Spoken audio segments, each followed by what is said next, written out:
रोहन एक छोटे से गांव का रहने वाला लड़का था। उसकी उम्र मात्र 12 वर्ष थी, लेकिन उसकी आंखों में बड़े सपने थे। उसका परिवार बहुत गरीब था। उसके पिता एक किसान थे, जो छोटी जमीन पर खेती करते थे, और माँ दूसरों के घरों में काम करके परिवार की मदद करती थी। परिवार की आर्थिक स्थिति इतनी खराब थी, दो वक्त की रोटी जुटाना भी एक चुनौती थी। रोहन का गांव शिक्षा और सुविधाओं के मामले में बहुत पिछड़ा था। गांव में एकमात्र सरकारी स्कूल था, जिसकी इमारत जर्जर थी। वहीं से रोहन अपनी शिक्षा ग्रहण कर रहा था।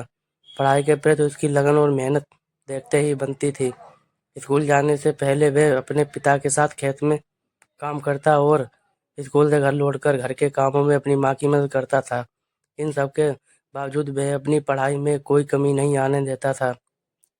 रोहन का पढ़ाई के प्रति ऐसा समर्पण था कि वह कई बार बिना खाए पिए रात भर पढ़ाई करता था। उसके पास किताबें खरीदने के पैसे नहीं थे, इसीलिए वह अपने दोस्तों से पुरानी किताबें उधार लेता।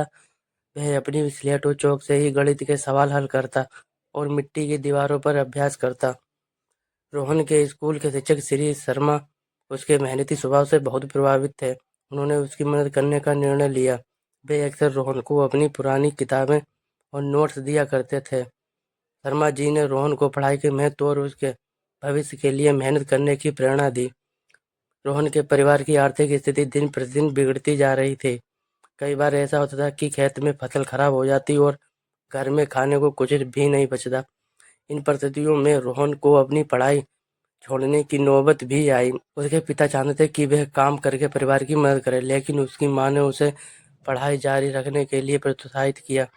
रोहन ने भी ठान लिया कि वह अपनी मेहनत से अपनी और अपने परिवार की किस्मत बदलेगा। उसने सुबह अखबार बेचने का काम किया और शाम को पास के एक दुकान में काम करता था। इन कामों से जो भी पैसा मिलता वह अपनी पढ़ाई और परिवार की मदद के लिए बचा लेता।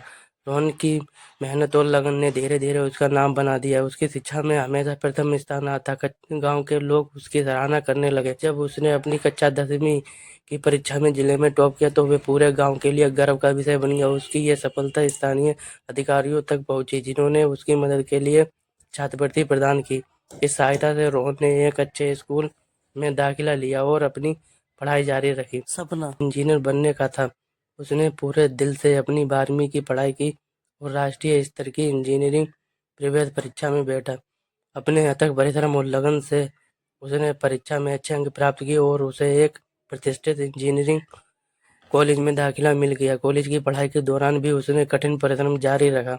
वह अपने खाली समय में ट्यूशन पढ़ाकर और छोटे मोटे काम करके अपनी फीस जुटाता था। उसकी यह लगन और मेहनत आखिरकार रंग लाई। कुछ सालों बाद रोहन एक सफल इंजीनियर बन गया। उसने न केवल अपने परिवार की आर्थिक स्थिति को सुधारा, बल्कि अपने गांव में भी शिक्षा के क्षेत्र में योगदान दिया। उसने अपने गांव में एक स्कूल स्थापित किया, जहां गरीब बच्चों को मुफ्त शिक्षा दी जाती है। रोहन की कहानी सिर्फ एक गरीब लड़के की संघर्ष गाथा नहीं है, बल्कि ये साबित करती है कि अगर किसी के पास मेहनत और दृढ़ संकल्प हो तो वह किसी भी परिस्थिति को पार कर सकता है। रोहन की कहानी में हमें यह सिखाती है कि जीवन में मुश्किलें चाहे कितनी भी हो, अगर हमारा इरादा मजबूत और हम अपने लक्ष्य के प्रति ईमानदार हों तो सफलता अवश्य मिलेगी। शिक्षा और परिश्रम के महत्व को समझते हुए रोहन ने न केवल अपने सपनों को साकार किया, बल्कि अपने गांव के बच्चों को भी प्रेरित किया कि वे भी अब बड़े सपने देखें और उन्हें पूरा करने के लिए जी जान से मेहनत करें।